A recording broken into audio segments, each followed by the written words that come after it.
Hey everybody, it's your old pal Chuck, and I am back with another review. And today I'm really excited to bring to you from the Transformers Buzzworthy Bumblebee line. This is Origins Jazz.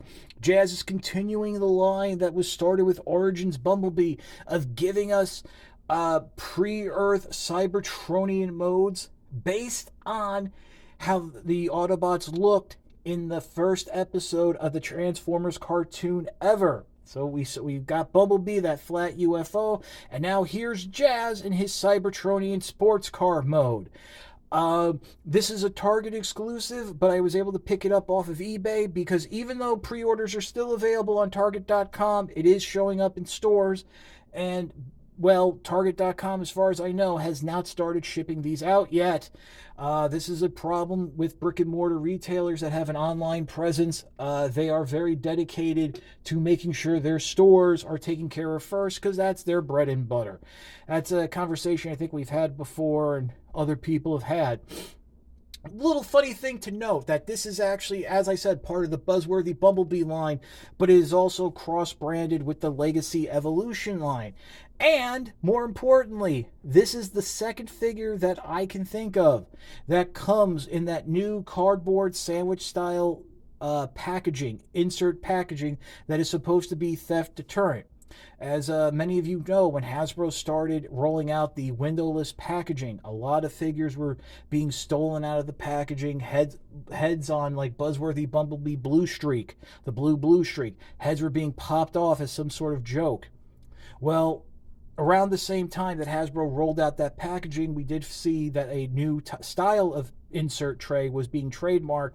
This is basically a cardboard sandwich where the figure lays in the middle and interlocking cardboard is folded over on top. The first figure that I know of that came with this packaging and that we looked at was Generation Select's Magnificus. Now, in that figure, the cardboard tray was taped shut. And now keep in mind, Magnificus, for the most part in the United States, online only figure. Jazz here. This is something that's going to be available at brick and mortar retail. On my copy, and hey, just might be mine, that tray was not taped shut. So if somebody wanted to go in the store, they could easily slice open the bottom of the box, pull the tray out, pop the figure out, put everything back, none the wiser.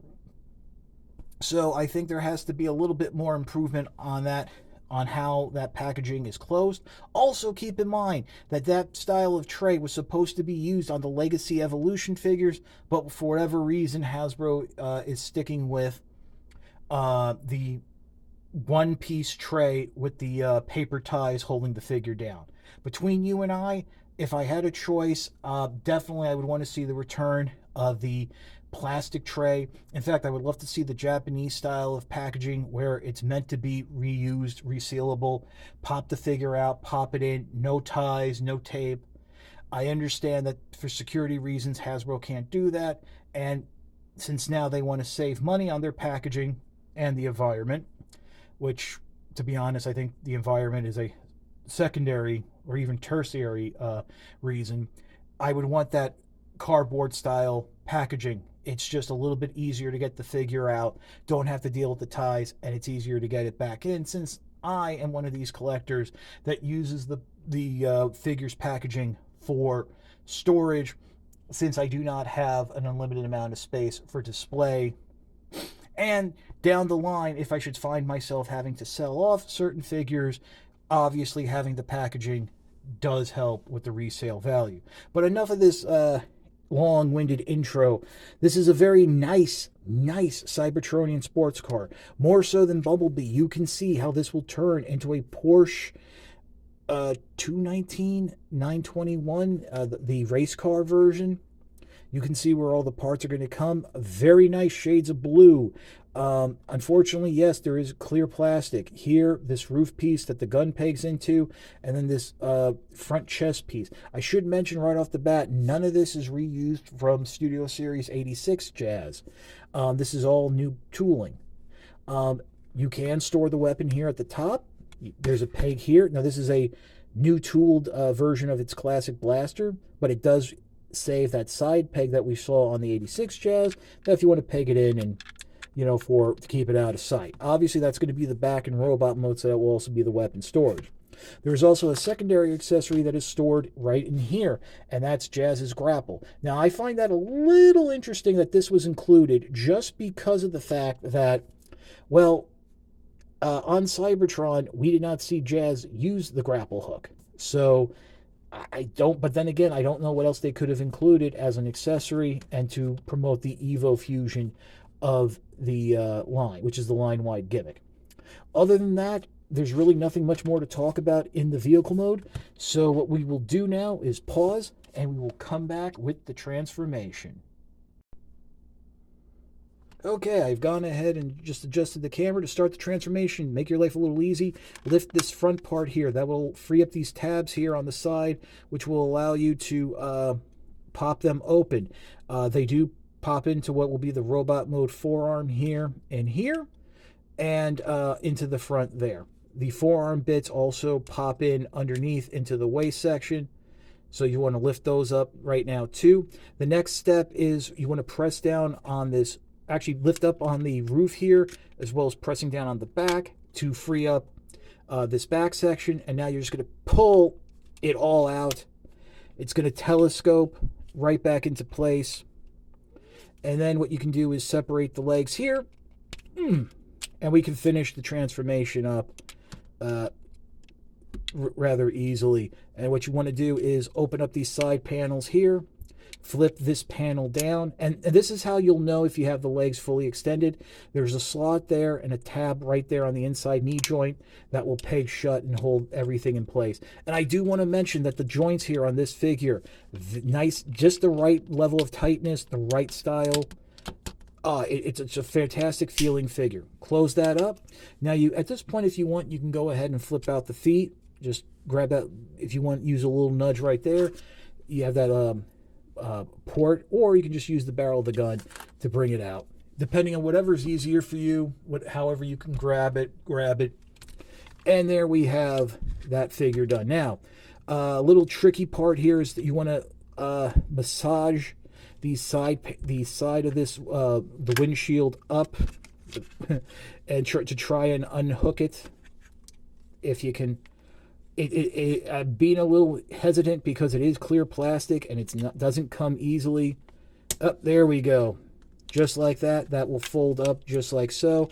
And then what you would do is unpeg the front there from the tab of the chest section and bring it down, but don't close it down all the way just yet. Also, keep in mind that when you're going to vehicle mode, your instinct might be just to fold this up right away. Don't do that, as if you peg it down into place, you'll actually block this tab from being able to rotate forward. So you're going to want to always keep a little bit of a gap, have this flipped out, and then peg it into place for the vehicle mode. But just bring it out like that. So then what you can do is open up the arms here.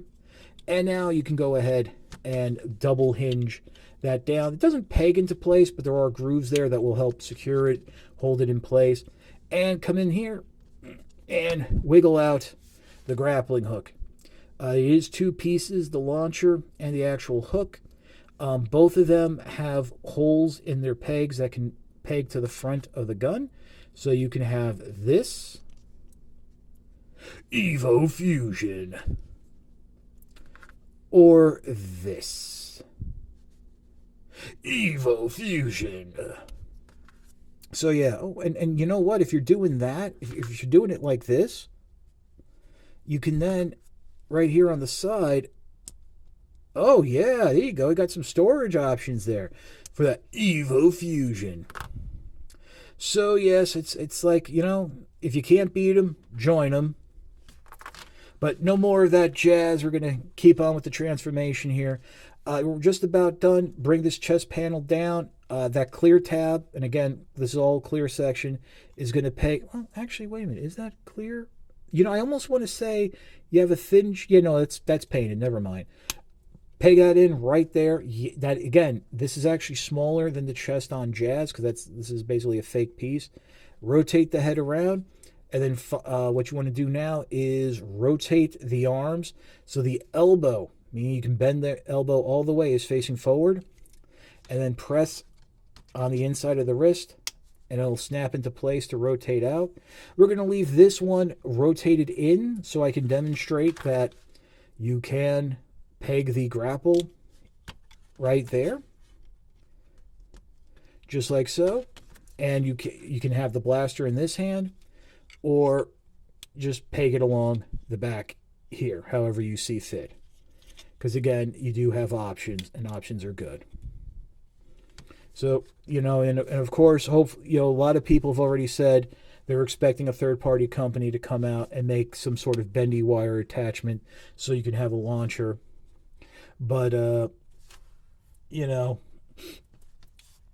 it's I don't know. I think a lot of them are living at the dreamer's ball. And when you are not using the grappling hook, you can take out the whole wrist. That, of course, can peg into the back there, so you do have some storage for it. Unfortunately, the storage in the chest is not available, so you do have... That's not an option, but there you go. And,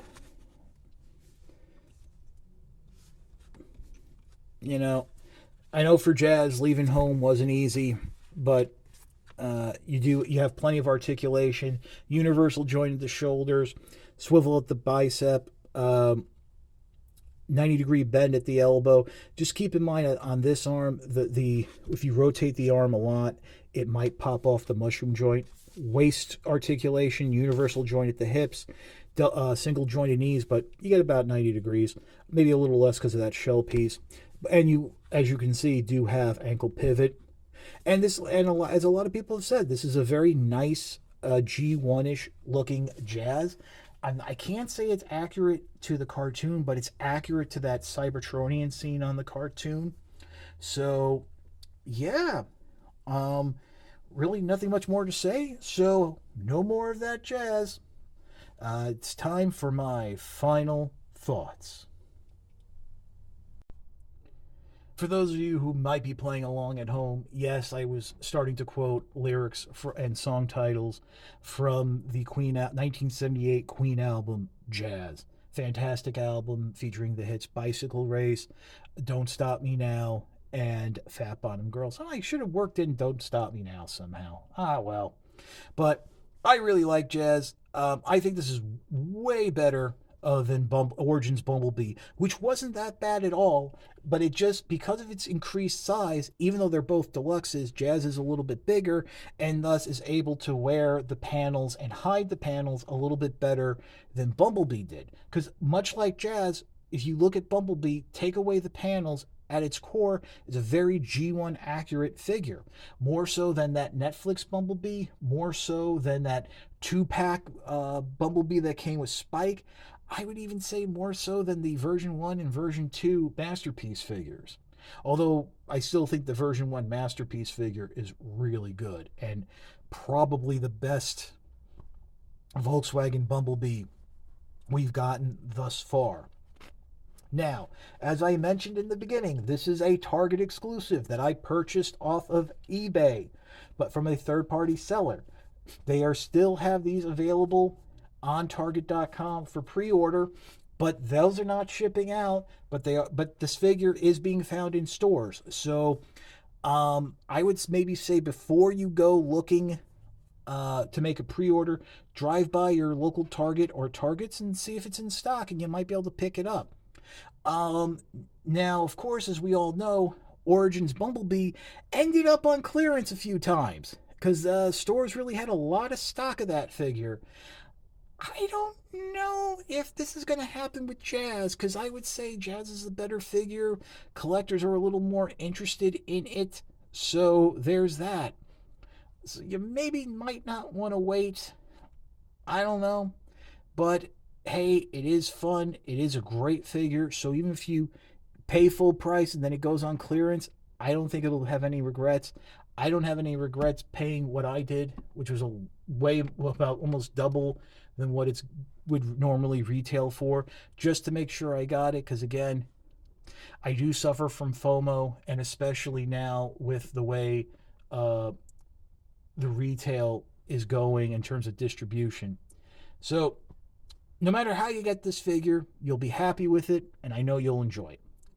So that's about it for the review. If you like this review, like, comment, and subscribe. While I will always appreciate the views, the likes, comments, and subscriptions help to communicate to YouTube through their algorithms that my channel should be exalted and held upon high. But as I also say, I have a Patreon. If you want to make that ultimate sign of support, it is www.patreon.com/chuckdog1999. All I ask for is $1 a month or $12 a year. No thrills, no tiers, no special rewards. All you're doing is helping me help you to help me help you bring figures like Jazz to you, as well as keeping up the infrastructure of this channel. But as I always say, if you can't afford the $1 a month, $12 a year, your views are more than thanks enough. Patreon is just a cherry on top of an already generous sundae. And, again, I've been doing this for over 10 years, and I appreciate those of you who have been with me that entire time, which is basically a fraction of the subscribers I have now, which is why I push for you all to subscribe, because 98%, 95% of my views come from people who are not subscribed. So you please subscribe. Let's get the numbers of real viewers past the numbers of people who are dead accounts, bots, or just not interested. So that's about it. This is your old pal Chuck for Jazz. We will see you next time.